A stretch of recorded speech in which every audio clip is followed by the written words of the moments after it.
जिस थाली में खाया है उसी थाली में छेद करना कोई हमारे देश के विपक्षी नेताओं से सीखे।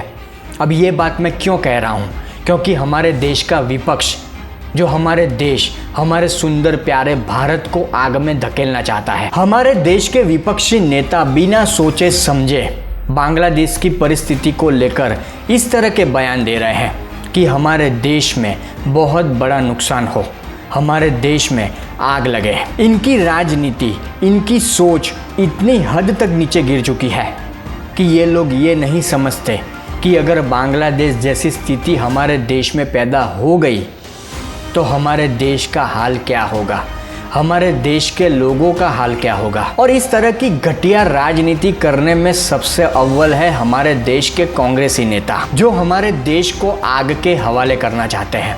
मैं हमारे देश के हर नागरिक से, जितने भी लोग मेरा ये वीडियो देख रहे हैं, उनसे नम्र निवेदन करना चाहूँगा कि इस वीडियो को आप ज़्यादा से ज़्यादा शेयर करें। ज़्यादा से ज़्यादा लोगों को ये पता चलना चाहिए कि हमारे देश के विपक्षी नेता, खासकर कांग्रेस के नेता, किस तरह हमारे देश को आग में धकेलना चाहते हैं, हमारे देश को बर्बाद करना चाहते हैं। सत्ता की लालच, सत्ता की भूख में ये लोग इतनी हद तक नीचे गिर चुके हैं कि इनको ये बात समझ में नहीं आ रही है कि अगर बांग्लादेश जैसी स्थिति हमारे देश में पैदा हो गई तो हमारे देश का क्या होगा, हमारे देश के 140 करोड़ लोगों का क्या होगा। तो प्लीज़ इस वीडियो को शेयर करना बिल्कुल भी ना भूलें। नमस्कार दोस्तों, अब बांग्लादेश में जो परिस्थिति पैदा हुई, वहाँ पर जो तनाव का माहौल है, उसके बाद हमारे देश में कुछ राजनीतिक गिद्ध, मैं उनको गिद्ध ही कहूँगा क्योंकि उनकी सोच इतनी हद तक नीचे गिर चुकी है कि ना पूछो बात, कि हमारे देश के कुछ राजनीतिक गिद्ध ये सोच में लगे हैं, ये सपना देख रहे हैं कि हमारे देश में भी बांग्लादेश जैसी स्थिति पैदा हो, हमारे देश में भी आग लगे। बस मोदी विरोध और सत्ता की लालच इनमें इतनी हद तक भर गई है कि इनको ये समझ में नहीं आ रहा कि अगर भारत में कोई स्थिति पैदा होती है बांग्लादेश जैसी, तो हमारे देश का हाल, हमारे देश के लोगों का हाल क्या होगा। अब बांग्लादेशी पीएम शेख हसीना ने इस्तीफा दिया, देश छोड़ा, उसके बाद वहाँ पर अराजकता का माहौल किस तरह से बढ़ा, ये मैं आपको क्या बताऊँ।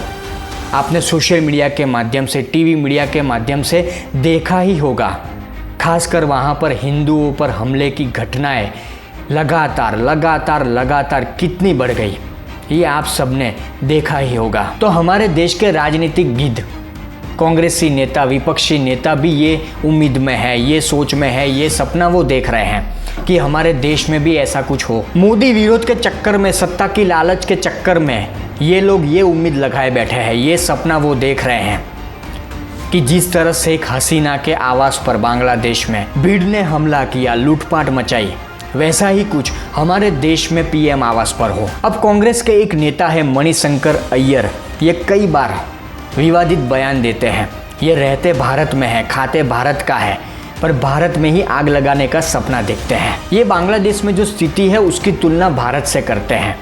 इनका मानना है कि जिस तरह बांग्लादेश में चुनावी प्रक्रिया निष्पक्ष और स्वतंत्र नहीं है, उसी तरह का माहौल भारत में है। बांग्लादेश में ये फ्री एंड फेयर इलेक्शन है क्या, वैसे ही शक यहाँ भी आने लगे हैं।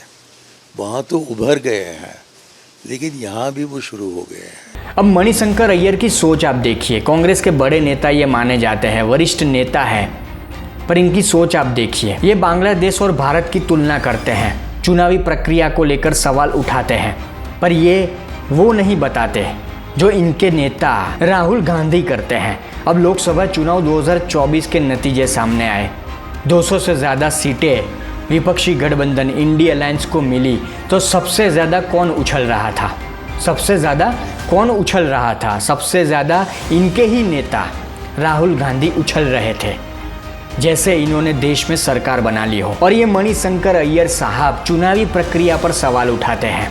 अगर चुनावी प्रक्रिया में धांधली होती, चुनावी प्रक्रिया निष्पक्ष या स्वतंत्र नहीं होती, तो देश में जो 400 पार का नारा था मोदी सरकार का या नरेंद्र मोदी का, वो आराम से पार हो जाता। 400 पार की बात छोड़िए, 543 सीटें थी टोटल लोकसभा में।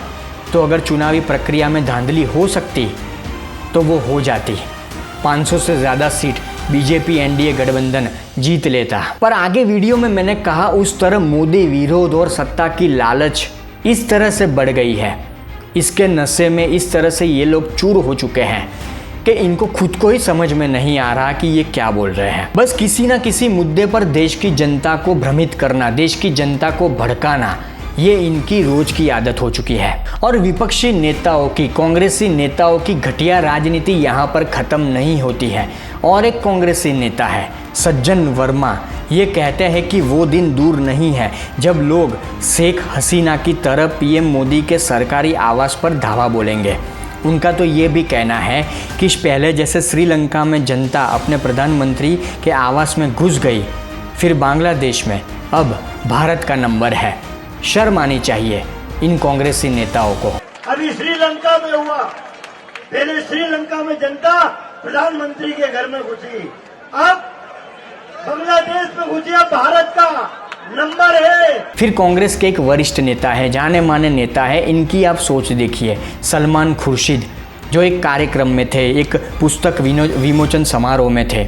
यहाँ पर वो कहते हैं कि कश्मीर में सब कुछ सामान्य लग सकता है, चुनाव परिणामों के बाद दिल्ली में भी सब कुछ सामान्य लग सकता है, लेकिन सच्चाई यह है कि सतह के नीचे कुछ और है।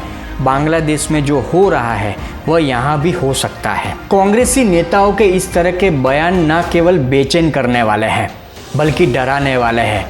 ये लोग वो संकेत दे रहे हैं कि देश में अराजकता का माहौल पैदा हो, अशांति पैदा हो। और कांग्रेसी नेताओं की इस तरह की बयानबाजी के पीछे सबसे बड़ा कारण है उनकी बार बार असफलता, राजनीतिक असफलता। कि आप देखिए, देश में तीसरी बार भी नरेंद्र मोदी की सरकार बनी, देश की जनता ने नरेंद्र मोदी की सरकार तीसरी बार बनाई। और कांग्रेस की ये जो सोच है, ये जो धमकी है, ये जो घटिया राजनीति है, वो नई नहीं है। सालों से इनकी यही सोच है। सत्ता की लालच में ये लोग कुछ भी कर सकते हैं। कि आप देखिए कि सत्ता की लालच में राहुल गांधी लगातार लोकसभा चुनाव से पहले और लोकसभा चुनाव के बाद भी जाति और आरक्षण की बात करते रहते हैं। राहुल गांधी और कांग्रेसी नेताओं को जैसे ही पता चला पिछले कुछ वक्त से कि देश के हिंदू अब एक हो रहे हैं और आने वाले वक्त में इनकी कांग्रेस पार्टी पूरी तरह से ख़त्म होने की कगार पर है, तो इन्होंने सोचा कि क्यों ना हिंदुओं का बंटवारा किया जाए। और हिंदू जाति के नाम पर आराम से बढ़ जाते हैं। ये हमारी सबसे बड़ी गलती है, ये हमारी सबसे बड़ी गलती है। राहुल गांधी और कांग्रेसी नेता इस तरह की घटिया राजनीति आसानी से इसलिए कर सकते हैं क्योंकि इनको पता है कि हिंदू बेवकूफ़ है। ये सच्चाई है, क्योंकि इसीलिए ये जाति और आरक्षण के नाम पर घटिया राजनीति करते हैं।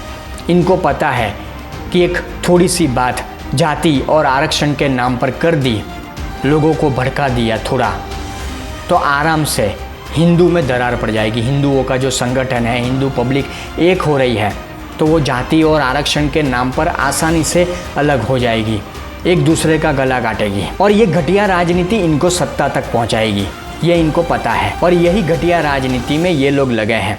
पर हमें सोच समझ कर चलना है, हमें इनको सफल नहीं होने देना है। और ये कांग्रेसी नेता बांग्लादेश जैसी स्थिति हमारे देश में पैदा हो ऐसी उम्मीद करते हैं, तो इनको सोचना चाहिए, आपको भी सोचना चाहिए कि अगर हमारे देश में बांग्लादेश जैसा माहौल पैदा होता है तो इससे राहुल गांधी को क्या नुकसान है, कांग्रेसी नेताओं को क्या नुकसान है। जो भी नुकसान है वो हमारे देश का है, हमारे देश की आम जनता का है। महंगाई बढ़ेगी, बेरोजगारी बढ़ेगी, नौकरी धंधा ठप हो जाएगा, सरकारी संपत्तियों को नुकसान तो होगा ही, जिसका बोझ आने वाले वक्त में आम जनता पर ही आएगा। साथ साथ खुद की संपत्ति का नुकसान भी होगा। अगर आपने नहीं देखा तो टीवी मीडिया पर जाकर, सोशल मीडिया पर जाकर बांग्लादेश की स्थिति को देखिए, किस तरह से वहाँ आज हज़ारों लोग बेघर हैं, हज़ारों हिंदुओं के घर वहाँ पर जला दिए गए हैं। बांग्लादेश में जो स्थिति है उसके कारण बांग्लादेश करीब 50 से 100 साल पीछे चला गया है। तो क्या ये स्थिति हमारे देश में पैदा हो, ऐसा आप चाहते हैं? कांग्रेसी नेता तो यही चाहते हैं, पर क्या आप भी यही चाहते हैं? कांग्रेसी नेताओं की ये गिद्ध राजनीति, ये घटिया सोच रुकने वाली नहीं है, बस हमें संभल के रहना है और ये वीडियो को ज़्यादा से ज़्यादा आपको शेयर करना है।